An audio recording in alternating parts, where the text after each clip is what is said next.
Godmorgen. Så er vi på vej til Viborg for at lave endnu et projekt. Det er blevet lørdag, og i dag der skal vi noget lidt specielt.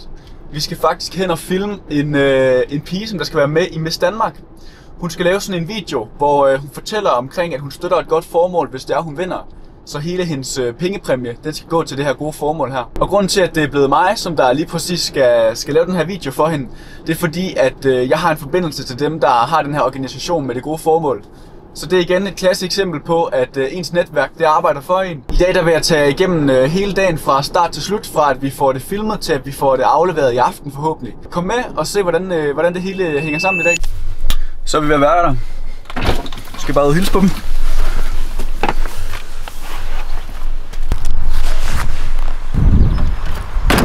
Så bliver selvfølgelig klippningen i et S, jo. Yes! Vi andre, vi kan, men det er jo klip og klister, som det handler om.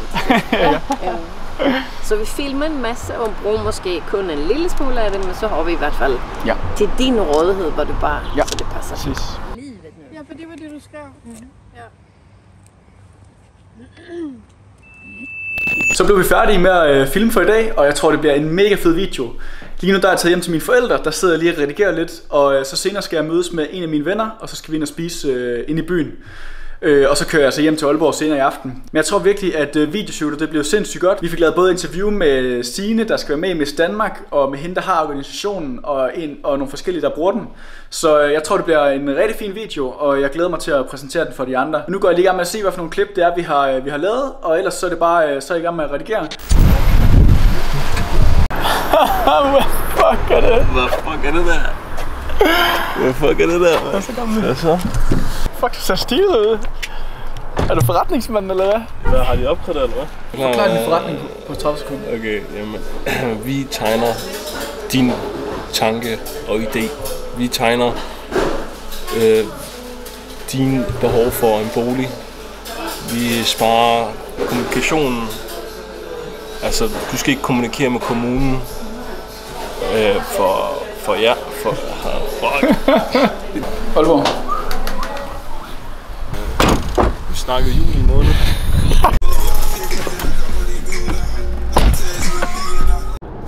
Så er jeg på vej hjem igen efter en mega hyggelig frokost sammen med Hassan. Hassan han er en af mine venner, som jeg kender helt tilbage fra folkeskolen, og vi har det altid sindssygt grineren sammen. Selvom at vi ses ikke særlig tit, fordi han bor i København, og jeg bor i Aalborg, så vi ses ikke særlig tit. Men når vi gør, så er det altid mega hyggeligt. Men nu har jeg altså sat kursen igen mod Aalborg, og så er det ellers hjem og klippe den her video færdig i aften. Så man mødes med at træne. Så kommer jeg hjem igen fra Viborg, og jeg har lige fået lidt aftensmad og været lidt sammen med min kæreste og luftet Wendy. Så nu er det egentlig bare tid til at komme i gang med at redigere videoen, og så vil jeg egentlig bare lige vise jer, hvordan det ser ud, når jeg er færdig med udkastet her i aften.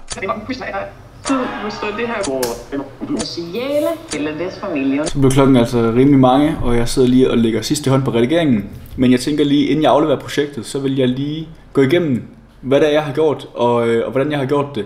Så jeg vil lige tage igennem, hvordan mit Final Cut Pro projekt det ser ud.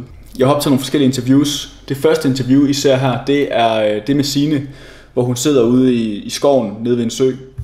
Og der har jeg optaget 2 forskellige vinkler.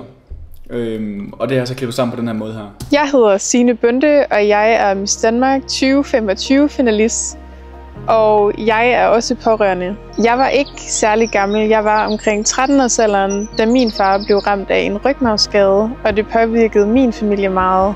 Det var vildt forvirrende og lidt kaotisk, og synes det var svært at finde ud af, bliver min far rask, eller hvor lang tid. Det der fungerer sindssygt godt her, det er at man har de 2 vinkler, fordi på den måde så kan man klippe det nemmere sammen, og så kan man altså sørge for at hun siger tingene på en ret kort tidsperiode, og det er virkelig nemt at klippe imellem.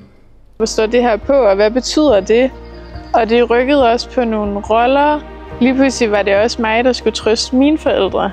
Mit charity-projekt er at promovere Vi Kan, fordi vi vil, den sociale idrætsforening. Fordi jeg tror på, at det er vigtigt at vælge fællesskaber til.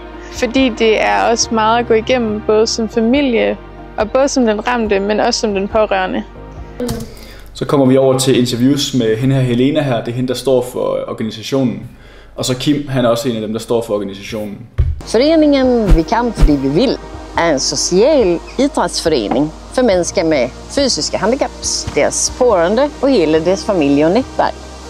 Vi fokuserar meget på det sociala, men också det rehabiliterande träning. Men i en förening som Vi kan fordi vi vill, der tænker vi på alle og inkluderer alle. Så går vi over i det tredje interview, det er med ham her, Niels, som er en af dem, han har en rygmarvsskade, og er så med i det forløb her. Jeg hedder Niels, jeg er landmand. Det kræver jo, at man kan bevæge sig lidt. Det er fællesskabet, når man har nogle. Niels, han var meget sådan svær at holde interviews med, fordi han havde mange pauser, og midt i sætningerne havde han også pauser, så det var lidt svært at klippe ham sammen, så derfor har jeg faktisk bare brugt en masse b-roll og lagt det ind over. Og så klippede hans stemme sammen, sådan at det lyder som om han taler i et flow. Nogle udfordringer med at bevæge sig, så er det jo dejligt at have nogen at træne sammen med, men også i fritiden, der vil jeg gerne ud og spille golf og ud og fiske. Og så kommer vi så tilbage til Sines interview, hvor hun ligesom runder hele seancen af. Jeg vil ønske, at jeg har haft sådan et fællesskab og kunne vælge til sammen med min familie, dengang hvor vi gik tingene igennem, da jeg var lille. Og derfor synes jeg, det er mega vigtigt. Og så bare lige her til sidst, så en masse smil og glæde.